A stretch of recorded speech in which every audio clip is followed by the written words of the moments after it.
we're done with the reports. I'm going to go into the board announcements, or board announcements, and then... Well, yes, I do want to say something. Unfortunately, I have to say something because the election's over. The election is over. And the faculty union that didn't get their way with their candidate are still hounding me. They're filing an ethics complaint against me, which has gone through our ethics advisor. And now the chairman, former chairman, who told us how great she was at bringing people together, keeps this issue alive, keeps it alive. After 2-3 weeks after the election, it's over. But unfortunately, the head of the faculty union and the former chairman committed extreme ethics violations during this election. So therefore, I feel it's incumbent upon me, from all the people that came to me and that felt so uncomfortable for what happened during the filing of petitions for this election, that I too have to file an election violation. And it's very unfortunate, but this one would be against Tracy Hoy, and delivering it to the chairman of the board, or to the ethics person. No, this is for Bob Riley. He's the, he is our CLC ethics advisor, so this is for him.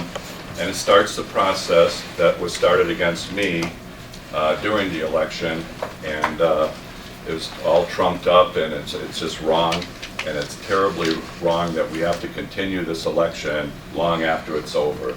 You know, I was willing to bury the hatchet, move forward, work together, do all the things that boards normally do. I have never seen a board act like this tonight, voting against a fine person like Bill Griffin to be chairman of the board. I have never seen anything like that. And I just endured 2 years of being on the outside of this board with the past leadership. And I find it disgusting that we can't work together, and that nobody tries in leadership to make and have us work together. So you know, it's a shame that it has to come to this. I was hoping I would not have to do this tonight, but this election will never stop until this is all resolved. So I'm starting the process. Thank you. With the last letter that was put out, can we get copies of this as well? Pardon? Can we get copies of Yeah, whatever this is I think as well, Karen Derek along has with, it. so We'll we get know you what's going on? copies. Yeah, we'll pass those out. Unfortunately, the grandstanding here will never stop. It's a shame that we have one person on the board who is a bully. That is Would that be you? unfortunate. No, I'm sorry, that would be you. You can go to my Facebook page. It's perfectly pleasant. I will say, on behalf of what's going on here, that the reason that I brought the motion to the current chairman is because it was given to me after the last board meeting, and I was told that I needed to make sure that if I didn't pass it on to the next chairman, other people were going to pass it on to the next chairman.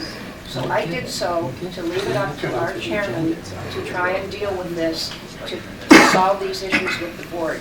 However, I also was aware of the fact that this red herring was going to come if I did this. So I knew ahead of time, giving this to him, that this was the action that was going to be taken, because this is a typical response on this board to how we deal with things. So my situation is completely different from this situation, and there was no ethics violation. It's a strict red herring if you look at election laws. Well, we're going to look into it. We got both of the letters, and your chairman, me, is known as a collaborator. I think you would ask the faculty and members of this community that I try to be fair to all sides that are involved in this, and I will be fair and work in a collaborative manner.